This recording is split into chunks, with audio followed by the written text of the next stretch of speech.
लगता है, मन नहीं लगता। मन क्यों नहीं लगता? क्योंकि मन बहुत सारी जगहों पे फैला हुआ है, मन बहुत सारी जगहों पे उसका विस्तार है, मन बहुत कुछ चाह रहा है। अब मन को एकाग्र कैसे करें, मन को एक जगह पे इकट्ठा कैसे करें, क्योंकि उसका तो मन विस्तार में पड़ा हुआ है। तो इसीलिए सबसे सरल बात कहूँ अगर कि ध्यान या योग, अभी ध्यान और योग दोनों साथ में बोल रही हूँ क्योंकि लोग उसको योग समझे या ध्यान समझे, पर यहाँ पे बात यहाँ पे यही आती है कि मन को नियंत्रण इसलिए नहीं किया जाता क्योंकि उसका विस्तार बहुत है, बहुत सारी इच्छाएं हैं, बहुत सारी कामनाएं हैं। वो सारी इच्छाएं कामनाओं के चलते उसको पूरा करना, और सबसे बड़ी बात कि व्यक्ति अपना इंटरेस्ट, अपनी रुचि खो देता है जब वो ध्यान करता है। कई समय के बाद, थोड़े समय के बाद उसका मन थक जाता है। आपने देखा होगा जब वो किसी किसी प्रैक्टिशनर के पास भी जाता है जो उसको योग क्रिया सिखा रहा है या योग समझा रहा है या योग कराने का उसको एक डायरेक्शंस भी दे रहा है, तो भी उसका मन थक जाता है। उसका मन इसलिए थक जाता है क्योंकि उसका मन को आदत है बहुत सारे विचार करने की, और जब वो शून्यता में उसको लेकर जाने का प्रयास किया जाता है तो या फिर वो निद्रा में चला जाता है या फिर वो उसका मन थक जाता है और उसका जो विचार है वो दूसरी जगह भटक जाते हैं।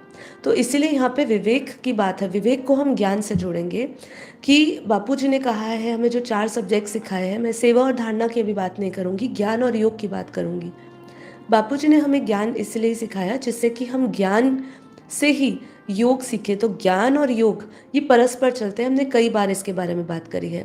पर विवेक इतना ज़रूरी है क्योंकि मन को नियंत्रण करने वाला विवेक बुद्धि ही मन को नियंत्रण कर सकते हैं। और विवेक कहाँ से आएगा?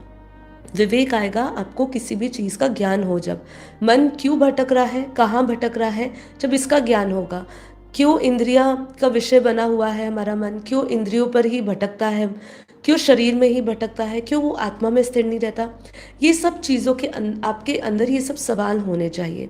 ठीक है, अगर आपके अंदर ये सवालों के जवाब जानने की रुचि नहीं है, ठीक है, तो फिर आपके लिए बहुत मुश्किल हो जाएगा कि आप ध्यान या योग उस दिव्यता से जुड़ें।